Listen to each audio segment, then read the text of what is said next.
John Wall signing with the Clippers. Now that has happened. Got go. bought out by the Rockets. I think $6 million is less. Yeah, let him get his shit off. Rockets fan gets man here.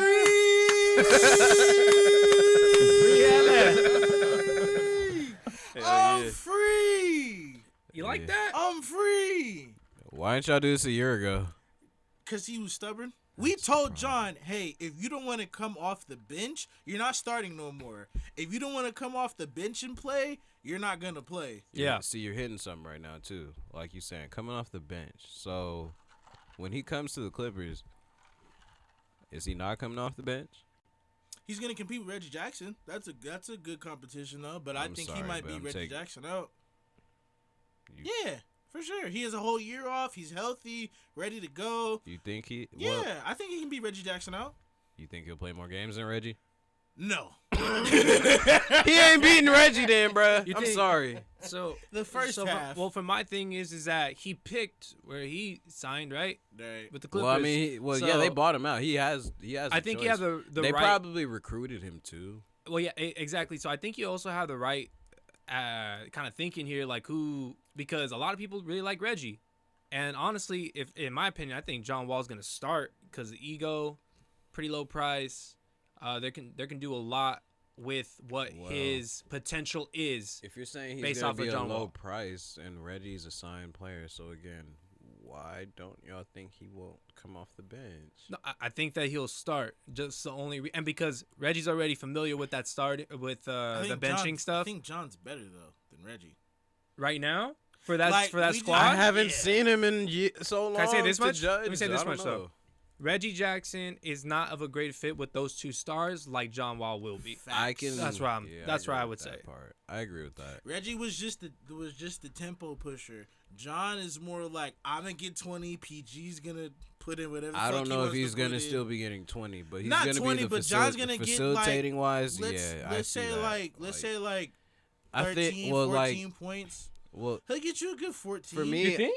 Yeah. Only 14? He'll get you like 14. Honestly, that's all he's gonna be held to. And when he was playing in the Rockets, he kind of like, my bad. When he was playing on the Rockets, he kind of like had to contribute for 40 games. He kind of had to be the man for 40 games. But now that he can just fucking take a backseat to Kawhi and PG on a good day, I just feel like 16 is I'll give you 14. No, you said 16, I thought. 14 to 16. Let's say 14 to 16. I feel like 16 is still kind of low.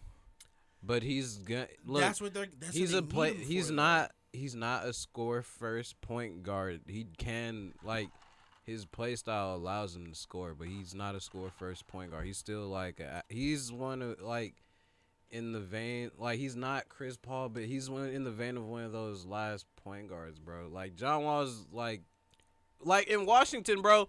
He was a point guard. Yeah. He was playing real point guard. Yeah, he got Martin Gortat his shit. He was spoon feeding everybody. He was averaging a double-double out his there. last season, he was averaging 24 and 10 before he got traded. I think you're correct, but I think that his scoring output. I don't 16, think he'll be the have same. 18. Yeah, I don't think. I think he'll get 18 and 7.5 assists. And that'd be really, really good at a point guard position for the Clippers. I think I'm y'all gonna have to figure out how they're gonna do with him and Reggie. Realistically, though, honestly. Okay, so that's the main thing. And then outside of that, him being on the team, though, I think helps with PG and Kawhi because they haven't been able to find that point guard either that really fits with them because they were trying to test out Rondo, and Rondo is kind of bullying niggas. There's a lot of. No, it's not that Rondo doesn't. I don't mean to cut he wasn't a fit. He wasn't a good fit because Rondo has never really been an alpha when it comes to scoring. Rondo's the type to have 0 points. Rondo clashed. No, but let me ask a question. I think Rondo was more so clashing with them. Yeah, I think he wasn't a good fit culturally. Yeah. I don't think he respected them. Whereas when he was on the Lakers, there was a lot of people with already rings. I got 2 rings. What y'all niggas doing? Nothing. Bro, he got remember he was talking crazy to Kawhi in the playoffs when they nigga missed the shot. He said, "What you mean?" He looked at the nigga like, "What you mean?" Yeah. What do you mean you didn't know? That shit had me weak, bro.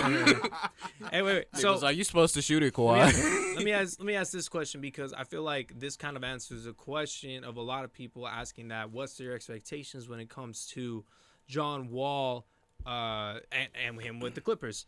Who at the end of the season like has more of a chance being, I guess you could say, a bigger story? Because we already expect a lot for Kawhi Leonard, right? Out of who? Between Kawhi Leonard and John Wall. Oh. Okay. And this is what I mean when I'm asking this question. Who's gonna be the bigger story? Oh. So you already have your regular expectations for Kawhi Leonard. He's coming off injury though. Same thing with like kind of John Wall. Wait. Let me kind of finish it because I want to give the little context to it. Because John Wall is coming back not necessarily from injury, but from like a hiatus, same way Kawhi is. But we have higher expectations, of course, for Kawhi than John Wall. Hiatus. So they have a smaller amount of potential like you for said, one than the other. So one has low expectations, one has higher expectations, but he could definitely cross it up. Kawhi can, and so can John Wall. Who do you think at the end of the season will be the bigger story for the success of the Clippers? Yeah. In that manner. I mean, because Who like has more of a chance?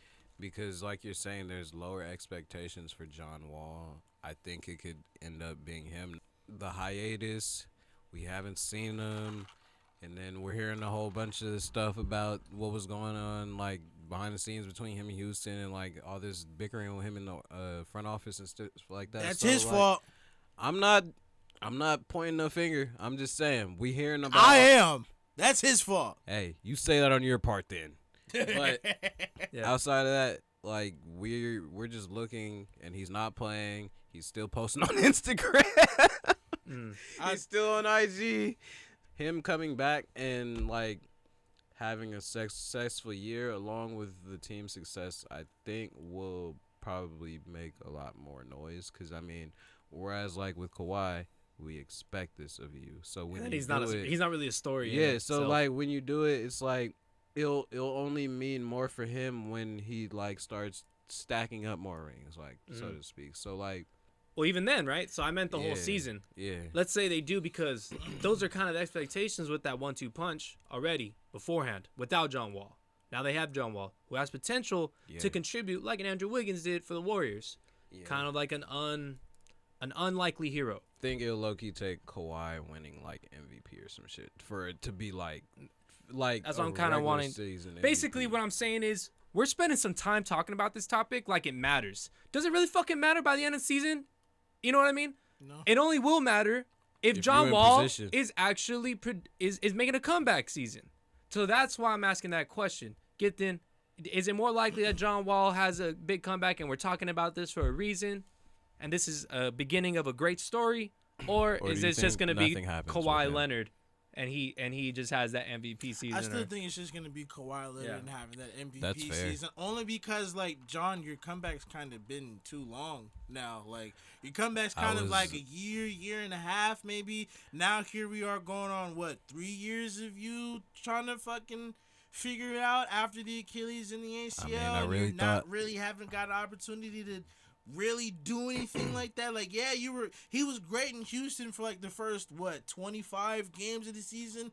Then he got hurt. Then in the season after that, he was just like, hey, I'm gonna just sit out because I'm preparing for a buyout situation, which I have absolutely no problem with. But I do have a problem when you're going online and you're saying, play the wall way, free wall, and you don't want to give up. You don't want to give up none of your money or anything like that. So when you don't want to give up none of your money, you don't want to give back any of your money. You're not willing to take a pay cut to possibly leave the team. If I'm asking you to do these things and you don't want to do it, then that's on you at the end of the day. If I'm giving you solutions to make you and your reputation boost in the NBA so you can get a little bit of more money and you don't want to do anything, that's your fault. Yeah. Can't argue. Listen. Gibson definitely spit some facts. What was your question, Steven, real quick? So, have you seen what they finalized paid him in his buyout deal? Have you seen it? Yeah, it was a $6 million less, so it was like 47, I think it was. So they paid him 41. I think the bigger story will be John Wall, just because think about the situation that the Clippers have. Has he ever been in this type of situation beforehand? A championship contender. I just believe that he's in a different situation. Very good coach, very good owner, different types of players that You have a wide mix of them, but they have a lot of depth on that team as well. Yeah. So with all that kind of combined, I think they he can don't see the shop bigger it. picture. He already got his money. He's going to get a little bit more. And then on top of that all, you really do have those two key players. So I'm not saying he's not going to have a better season than Kawhi or PG, but he's going to have a better story by the end of the season. Here, I got a question. And it's because of the situation. I think that's going to play the biggest part in this, is their situation with the players, with the assets that they already have, that he'll have a different attitude even when he was on the Wizards.